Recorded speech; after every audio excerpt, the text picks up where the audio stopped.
दोस्तों, आज मैं आपको सुनाने जा रहा हूं अपनी मंडली की सदस्य शबनम गुप्ता की लिखी कहानी एक बार फिर। जुलाई की उमस भरी सुबह थी। बादलों का दिल भी मेरी तरह भरा हुआ था। कभी थोड़ा छलक जाते, कभी आंसू अपने में समेटे पूरा दिन यूं ही गुजार देते।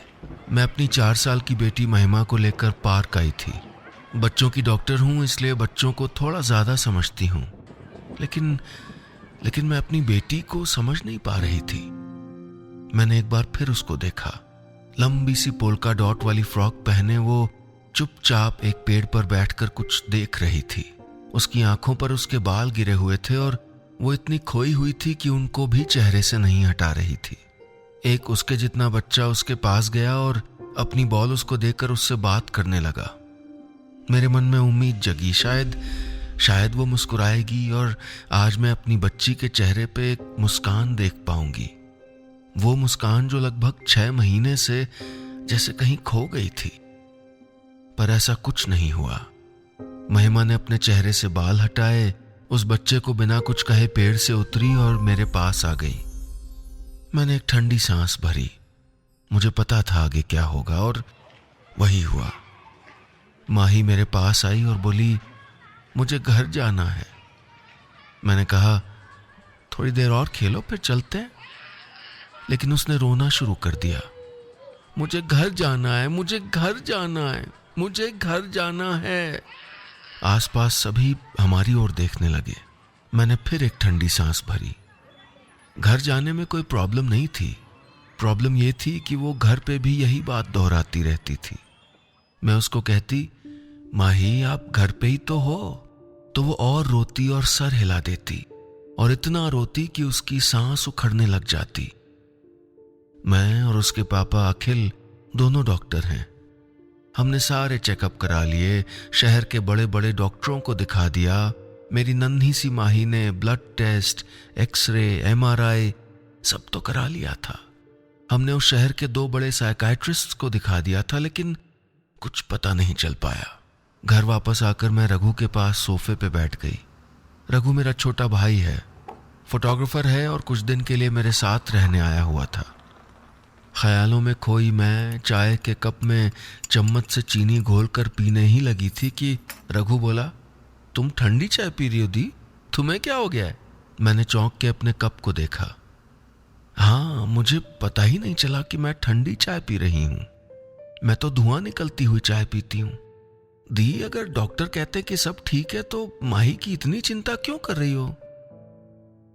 मैं चुप रही, लेकिन मैं जानती थी कि महिमा ठीक नहीं है।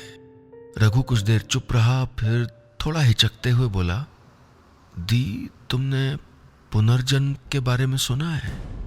कहीं माही को उसका पिछला जन्म तो याद नहीं आ रहा? पुनर्जन्म?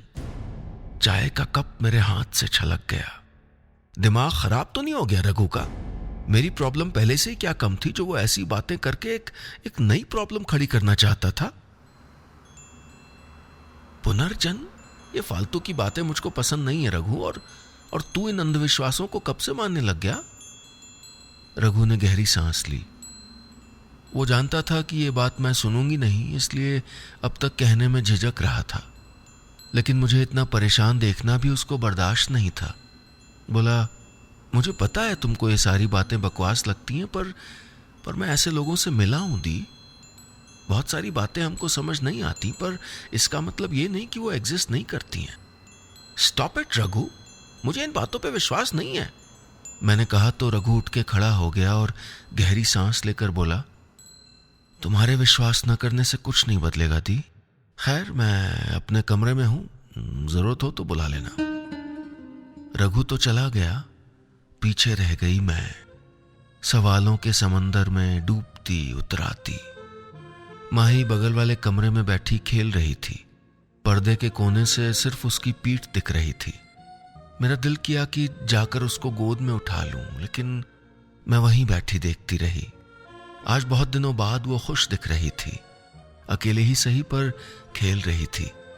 मुझे देखकर वो शायद फिर घर जाने की जिद करने लगती। मैंने उदास नजरों से उसको देखा, फिर अपने घर में काम करने वाले राम खिलावन को कहा, दादा जरा माही पे नजर रखिएगा। राम खिलावन सर हिलाकर अंदर चला गया। माही से बहुत लगाव था उसको। जब से माही की तबीयत खराब हुई है तब से वो न जाने कितने बाबाओं से उसके लिए ताबीज, भभूत और प्रसाद ला चुका था। अनपढ़ राम खिलावन और मेरे पढ़े लिखे भाई में अब क्या अंतर था। मैंने गहरी सांस ली और सोफे की पुश्त से सर टिका दिया। रघु की बात अब भी रह रहकर दिमाग में घूम रही थी। कैसी अनहोनी सी बात कह दी थी उसने। पुनर्जन्म, ये भी कोई मानने की बात है। मैं नहीं जानती कि मेरी बेटी को क्या हो गया है, लेकिन इतना जानती थी कि ये सिर्फ एक साइकोलॉजिकल इशू है और वो ठीक हो जाएगी। तभी राम खिलावन की आवाज से मेरा ध्यान टूटा। बहूजी देखिए तो बिटिया क्या कर रही है। मैं घबरा कर माही वाले कमरे की ओर भागी। माही जमीन पे बैठी थी। उसके पास ऊन के गोले बिखरे हुए थे और एक टूटी हुई मेज के खाली फ्रेम पर वो ऊन से कुछ बुन रही थी। मैं उसे देखकर हैरान रह गई। 4 साल की महिमा, जिसने आज तक एक ऊन का गोला तक नहीं पकड़ा था, उसकी उंगलियां ऐसे फुर्ती से चल रही थी जैसे सालों से ये काम कर रही हो। क्या बना रही हो माही? महिमा ने जवाब दिया। गलीचा। गलीचा, ये शब्द कहां से सुना इसने? हम तो नहीं बोलते। आवाज सुनकर रघु भी आ गया था, लेकिन मैं उस फ्रेम पर तेजी से दौड़ती हुई माही की उंगलियों को ही देखती रही।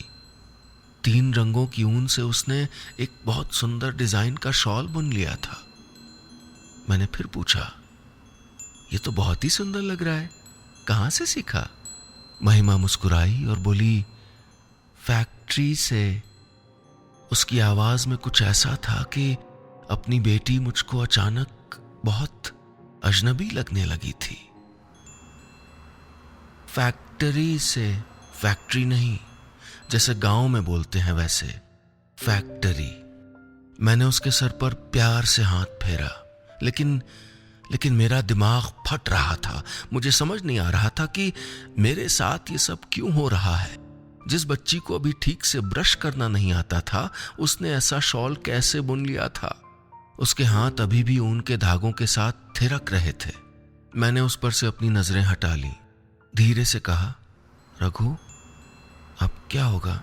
वो बोला, शाम को जीत से बात करते हैं, अभी तुम उठो और क्लिनिक जाओ। सारा दिन मैं किसी मशीन की तरह अपना काम करती रही। आज पहली बार ऐसा था कि मेरा मन अपने काम में नहीं लग रहा था, बल्कि सारा ध्यान सिर्फ रघु की कही बात में उलझा रहा। मैंने सोचा इंटरनेट पे ऐसे केस के बारे में पढ़ लूं, लेकिन दिमाग अभी भी इसको मानने को तैयार नहीं था। मैंने बिना कुछ टाइप किए ही कंप्यूटर बंद कर दिया। अजीब कश्मकश में थी मैं। क्या करूं समझ नहीं आ रहा था। महिमा आज सुबह से ही थोड़ी पराई लगने लगी थी। अपने बच्चों को हम अपना ही हिस्सा समझते हैं ना, वो हमारा ही अंश होते हैं। लेकिन आज मेरे दिल का टुकड़ा ऐसी भाषा बोल रहा था जो मुझे ही समझ नहीं आ रही थी। आज मुझे लग रहा था जैसे जिस बच्चे को मैंने जन्म दिया था उसे अब मैं पहचानती ही नहीं हूं। खाने की टेबल पर हमने अखिल को सुबह वाली बात बताई तो वो मुझसे गुस्सा हो गया। तुम्हें क्या हो गया है भाई? तुम डॉक्टर होते हुए ऐसी फिजूल की बातों पे कैसे विश्वास कर सकती हो? मैंने एक दूसरे डॉक्टर से टाइम लिया है, उसके पास चलते हैं, माही ठीक हो जाएगी भाई। मैं अपनी प्लेट में खाने को चम्मच से इधर उधर करती रही। मैंने कहा, ठीक है अखिल, मैं तो बस यही चाहती हूँ कि माही ठीक हो जाए और खुश रहे। मुझसे अब उसके आंसू नहीं देखे जाते। बार बार कहती है मुझको घर जाना है। मैं उससे कहती भी हूं कि तुम घर पे ही हो बेटा, पर सर हिला के रोती रहती है। आज तुम अगर उसको बुनते हुए देखते तो तुम भी हैरान रह जाते। मिनटों में उसने इतना सुंदर शॉल बना दिया। She was a different person. Akhil कुछ जवाब देता इससे पहले ही महिमा के कमरे से उसके रोने की आवाज आई। मया।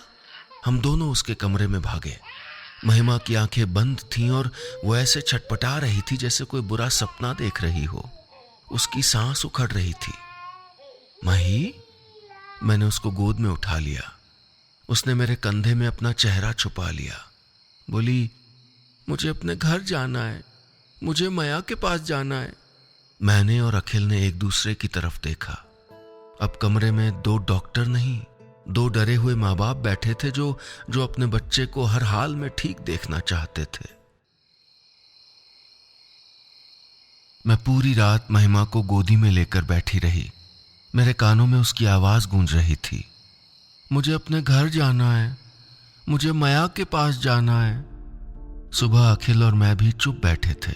रघु बोला, जीत मैं जानता हूं कि आप दोनों इस बात को नहीं मानते, लेकिन महिमा की खातिर एक बार सोचिए, अगर वो ठीक हो जाती है तो और क्या चाहिए। अखिल बोला, रघु यार, मेरा दिमाग इस बात को मानने को तैयार नहीं है। इस फील्ड का कोई डॉक्टर या स्पेशलिस्ट होता है क्या?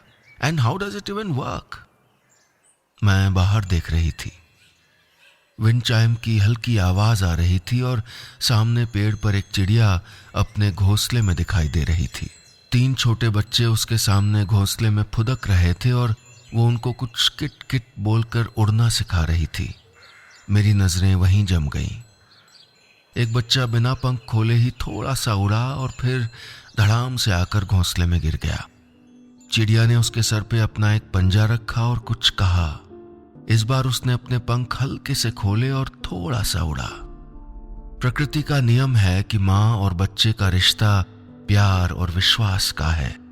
अगर बच्चे के साथ उसकी माँ का विश्वास है तो वो बिना पंख खोले भी उड़ लेगा। उसके लिए डॉक्टर या स्पेशलिस्ट की नहीं, सिर्फ माँ की जरूरत है। अखिल इसके बाद चुप हो गया। उसने मेरी आंखों में कुछ नया पढ़ लिया था। मैंने क्लिनिक में छुट्टी की अर्जी दी और मैं और रघु इस रिसर्च पे लग गए। माही ने उस दिन कहा था, मुझे माया के पास जाना है, वहीं से शुरू करते हैं।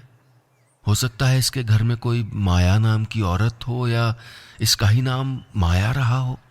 हमारी बातें सुनकर हमारा नौकर राम खिलावन बोला, बाबूजी माया तो बिहारी में माँ को कहते हैं और गलीचे की फैक्ट्री भी हमारे बिहार में बहुत होती है। मैंने रघु की तरफ देखा। शुरुआत तो थी, लेकिन सिर्फ इतने से तो मही का घर ढूंढना मुश्किल था। लेकिन अब मैं मही की बातें ध्यान से सुनती थी। मैंने उसको समझाना बंद कर दिया था। वो धीरे धीरे मेरे करीब आने लगी थी। रोती थी, लेकिन अब मुझसे दूर छिटक के नहीं, मेरे कंधे में अपना चेहरा छिपा के रोती थी। पर अभी भी उसके घर का कोई पता नहीं लग पाया था। उस रात मही को सुलाते हुए मैं उसके पास ही सो गई। वो रात को घबरा के उठी, माया माया बोल के रोने लगी।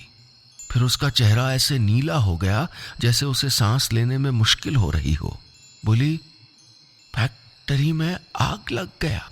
मैंने लाइट जलाई, माही कह के उसे हिलाया तो उसकी आंख खुल गई। वो मुझसे चिपक गई।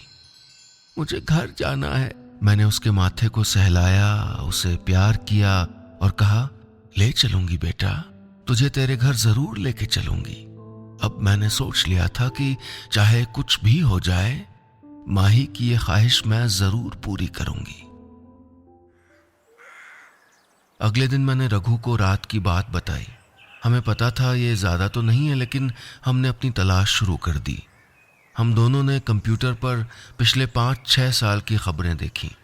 बिहार में आग के हादसे हुए थे, लेकिन किसी कारपेट की फैक्ट्री की खबर नहीं दिखी। शाम तक हम थक गए। मैंने अपनी आंखें अपनी हथेली से मली और रघु से कहा, चाय पी के फिर बैठते हैं। बहुत मुश्किल है यार, हमें तो जगह का, फैक्ट्री का नाम कुछ भी तो नहीं पता, कैसे ढूंढेंगे। मही वहीं हमारे पास खेल रही थी। मेरी बात सुनकर बोली, काली माँ के मंदिर के पास में फैक्ट्री था। दिवाली का दिन था, रॉकेट से फैक्ट्री जल गया। मैंने और रघु ने एक दूसरे की तरफ देखा। चाय पीकर हम एक नए जोश के साथ फिर खोज में लग गए। मेरे मन में एक अजीब सी लड़ाई चल रही थी। मैं पूरी लगन के साथ ढूंढ तो रही थी, लेकिन ये चाहती थी कि मही की पिछली जिंदगी का कोई सिरा हमारे हाथ न लगे। वो तब तक ही मेरी, सिर्फ मेरी थी, जब तक हमें ये पता नहीं चलता। अगर पता चल गया तो मेरी माही बंट जाएगी, वापस ही ना आना चाहे तो मैं क्या करूंगी। मैंने उसे सामने खेलते हुए देखा और कुछ पल देखती रही। वो जैसे मेरे मन की बात समझ गई। मेरे पास आई और मेरी गोदी में अपना सर रख लिया। मैंने उसके माथे से बाल पीछे किए, उसे प्यार किया और कहा, माही आई लव यू। उसने अपनी बाहें मेरे गले में डाल दी। नहीं, मैं अभी कुछ और नहीं सोचूंगी। मेरी माही के चेहरे पर मुस्कान वापस लाने का अगर सिर्फ यही तरीका है तो यही सही। मैं फिर से पुराने अखबार देखने लगी।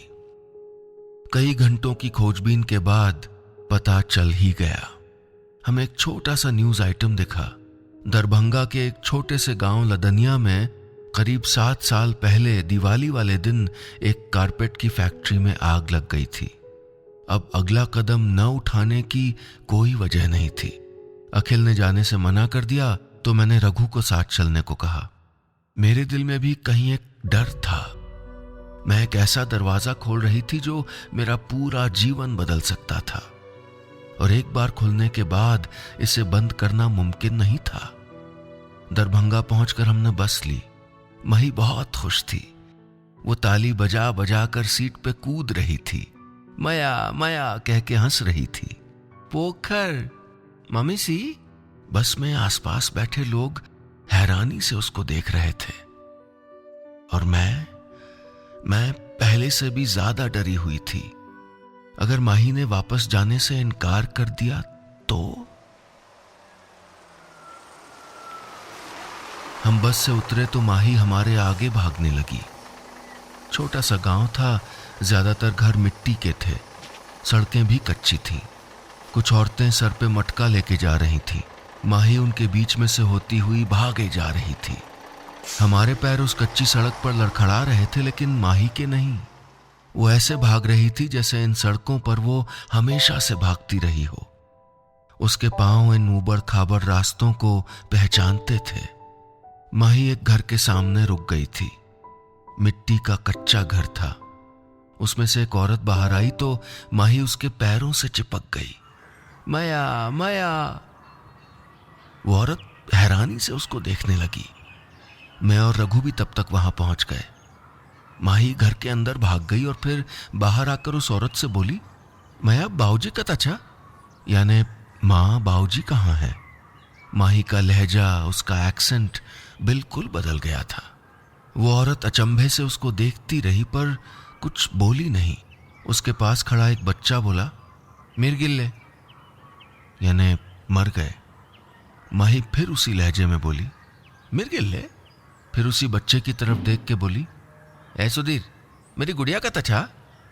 उस बच्चे को समझ नहीं आया कि यह अनजान बच्ची उससे अपनी गुड़िया क्यों मांग रही है। मैं भी हैरान थी। माही के चेहरे पर बाऊजी की बात सुनकर कोई दुख नहीं था, कोई लगाव या अपनापन नहीं था। तो फिर ये यहां आने के लिए इतनी उदास क्यों थी? या फिर यह भी एक ऐसा खिलौना ही था जो जब तक मिल नहीं जाता तब तक ही अहम होता है? मैंने राहत की सांस ली। अब वो औरत हमारी तरफ देख रही थी। मैंने और रघु ने उसको पूरी बात बताई। हमें देखकर आसपास के और लोग भी आ गए। उसकी बातों से पता चला कि इस औरत की एक 10 साल की बेटी थी, सिलमनी, जो कारपेट फैक्ट्री में काम करती थी और 7 साल पहले वहीं एक आग में जलकर मर गई थी। सब कुछ वैसा ही था जैसा माही ने बताया था। जब थोड़ी देर बाद मैंने देखा तो माही वहां नहीं थी। मैं घबरा गई तो उस औरत ने मेरी कलाई पे हाथ रखा। डर मत, वो और सुधीर पोखर पे एक गाछ है, वहां बैठते थे। तेरी माही वहीं होगी, चल। मैंने उस औरत की तरफ देखा। वो भी माँ थी। मेरा डर समझ गई थी। बोली, हाँ तेरी माही, ये मेरा सिलमनी नहीं है। उसे जितने दिन मेरा बेटी बनना था बन के चला गया। मैं उठी और उसके पीछे पीछे गई। पास में एक तालाब था और उस पे एक पेड़ का तना झुका हुआ था। माही वहीं बैठी थी, सुधीर के साथ, हंस हंस के अपने छोटे छोटे पैर हिला रही थी। आज मेरी माही खुश है। मैं उसको देखती रही। मुझे समझ नहीं आ रहा था कि सिलमनी कहाँ खत्म हो रही थी और माही कहाँ से शुरू हो रही थी। ये जिंदगी का एक अनोखा रूप था। अगर मैंने इसे जिया नहीं होता तो शायद मैं भी यही सोचती कि ये सिर्फ किस्से कहानियों की बातें हैं। लेकिन सदियों से बहते हुए जीवन के इस निरंतर महासागर को आज मैंने अपनी आंखों से देख लिया था। अब मैं इसकी सच्चाई नकार नहीं सकती थी। कुदरत के इस खेल ने मुझे एक बहुत बड़ा सबक सिखा दिया था। माही ने मुझे देखा तो उठी और फ्रॉक झाड़ कर वहीं से हाथ हिला के बोली, मम्मी लेट्स गो होम, मुझे घर जाना है। मैं मुस्कुराई और उसे गोद में उठाने के लिए अपनी बाहें फैला ली।